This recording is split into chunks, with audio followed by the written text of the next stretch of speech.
Do you feel uncomfortable about certain parts of your body? Do you think that you're not good looking because those parts of your body play on your mind a lot? That is a lot of us. We all have those thoughts and feelings. In this video, I'm going to talk a little bit about why we think that and what we can do about it.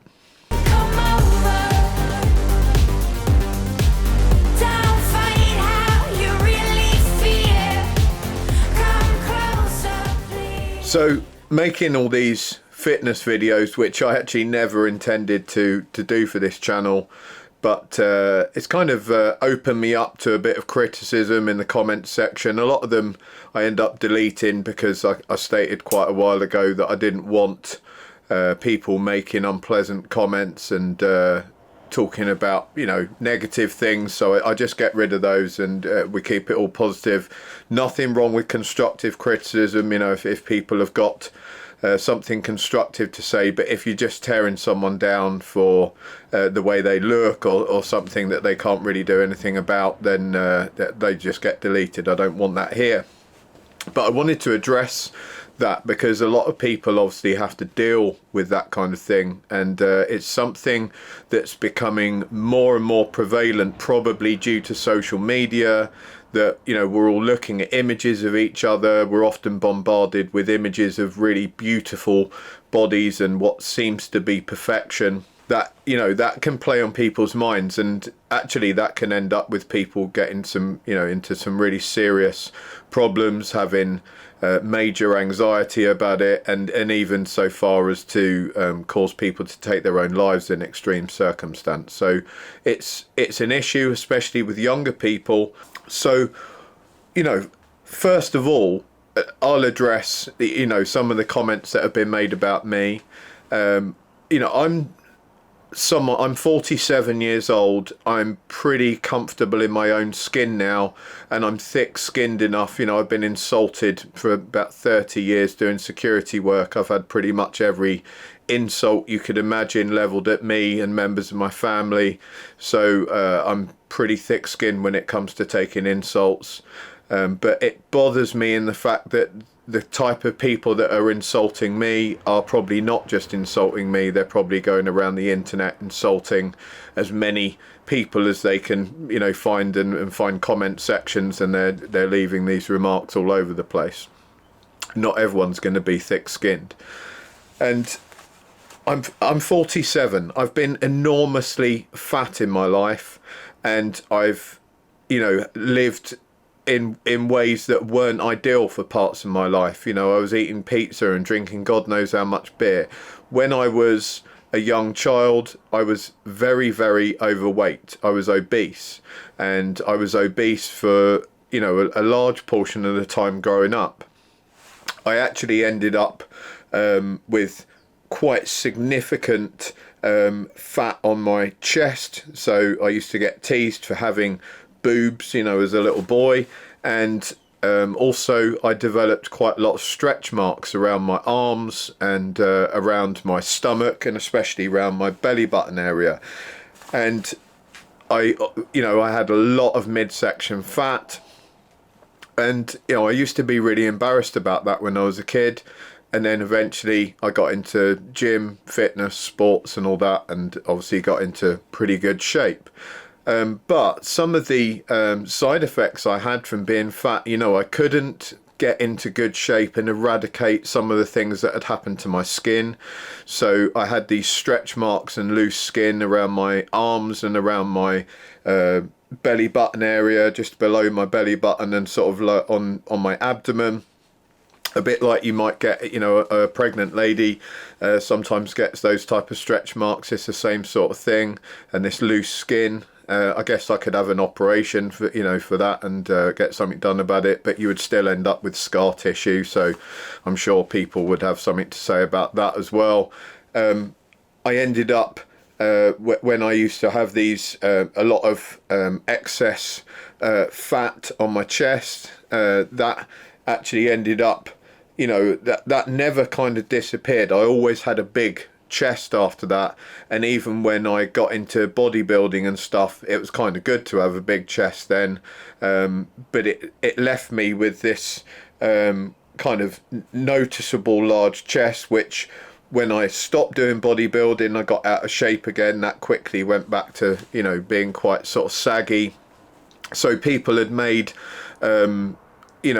statements about, oh, look at that guy, he's got gyno, he must be full of gear, and oh, look at his stomach, you know, it's got stretch marks all over it, and something's going on there, he must be doing something, and that's an obvious sign that he's on something or whatever. That's an obvious sign that I was an extremely fat kid, and unfortunately the skin, you know, didn't just naturally go back to normal afterwards. So those are my sort of issues that I've got with my body, and believe me, I'm not too bothered about them, but other people seem to be. And I just want everyone to know, you know, we've all got issues with our body. You know, one of my goals was to get abs.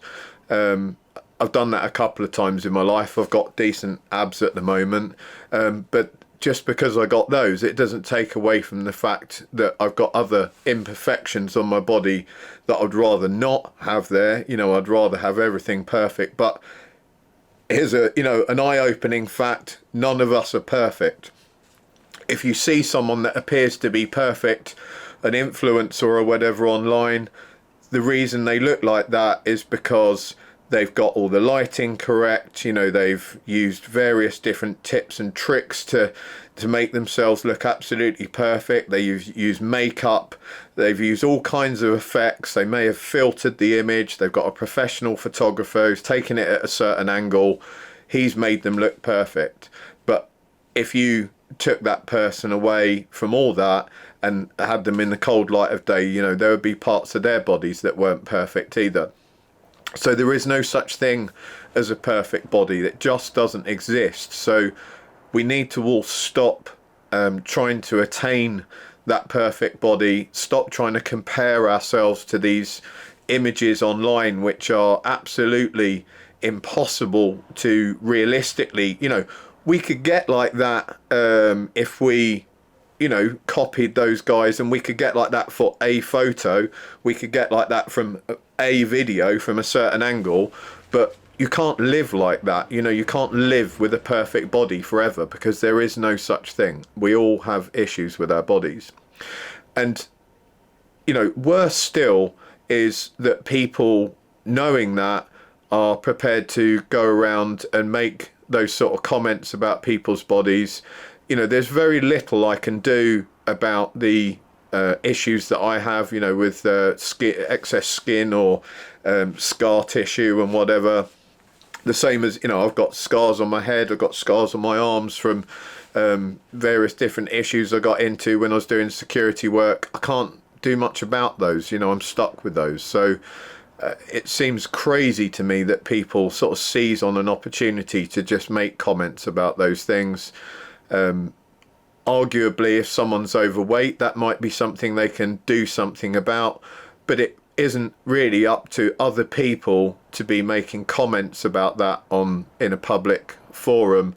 If you're that person's friend and they ask you some advice and say, do you think I could do with losing some weight? If you're a good friend, you'd probably say, well, for health reasons, yeah, I think it might be a benefit. But that's, you know, a sort of personal thing between two close friends.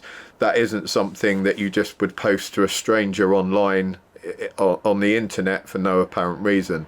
And I noticed the sort of people posting that stuff, you know, they never have any videos up themselves. They seem to have a very high opinion of themselves because they obviously feel that they're looking really good and everyone else isn't, hence they're sort of making these judgments about everyone else. But it's funny, if they look so good, why haven't they got their own channel with their own videos showing everyone, you know, how great they look? I would guess it's because they don't actually look that great themselves, and they're probably quite angry and bitter, and instead of actually taking some responsibility and going and doing something about it, they're just going to sit in their mum's basements and make criticisms about other people. And yeah, I find that very sad indeed.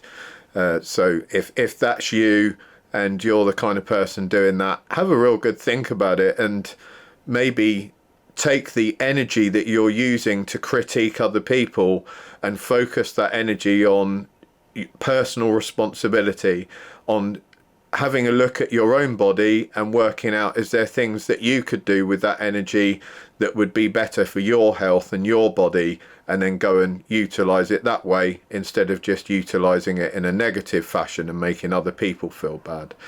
Most of the time, if you're making other people feel bad, it's because you want to make yourself feel better. That's the easier option than actually putting in some hard work yourself and getting better. So I'm sort of pity those people that do that, but at the same time, you know, I don't, because they just need to take personal responsibility for what they're doing. And if you're one of the people that is being criticized, you know that that criticism isn't really about you. It's about the person making that criticism. It's their shortcoming, it's their dysfunction, and actually you just happen to be crossing paths with them at the time, you know, while they're saying these things. It isn't about you at all. So don't waste your time thinking about those negative comments. Don't hate yourself because people have got something to say. You know, just appreciate the fact that we're all different. We've all got you know, things that aren't perfect. We're all beautifully flawed. And you know, if we're talking about, you know, finding people attractive, you know, I've never ever, and most of the guys I know have never ever looked at a girl and seen some flaws and then written that girl off and go, well, you know, she's not attractive. That just doesn't happen. You know, there's so many things that add up to someone being attractive, and it's very much a personal preference. You know, I believe that there's someone out there for everyone, and sometimes it can just be, you know, the twinkle in someone's eye, the smile they've got, the way they talk, you know, the interests that you have in common. All those things add up to being attracted to someone. So if that's your concern, that you're not an attractive person, then know that actually, you know, how you look is a small part of that, and there's lots of other things that play in. And the kind of guys that are worth attracting are the kind of guys that are going to take all that into consideration. They're going to be a little bit more you know, concerned about the bigger picture than they are on whether you've got an absolutely perfect, you know, size whatever waist versus size X, Y and Z hips and thighs. You know, that is it all adds together. You know, don't get me wrong, of course there's certain body types that everyone finds attractive, but again, everyone's different. I know guys that really like curvy girls. I really like petite, lean girls. That's just how it is. And you know, whatever sexuality you are, that you'll have your own sort of preferences in looks as well. And that's not to denigrate anyone who doesn't look like that. We just happen to have our own preferences. So, you know, if someone doesn't pick you, it's not because you look bad, it's because your look doesn't fit their preference. It's nothing to do with you being, you know, looking bad, being a bad person. It's to do with there's a mismatch between their preference and the way you happen to look. I hope that sets some people's mind at ease, you know, and it's kind of nice for me to vent a little bit and to maybe clear up some of the stuff of people making random comments about, oh my God, look at his stomach and whatever. That's why. I'm sorry, I was fat when I was young. You'll have to deal with it, guys. Have a great one. Take care. I'll speak to you all soon.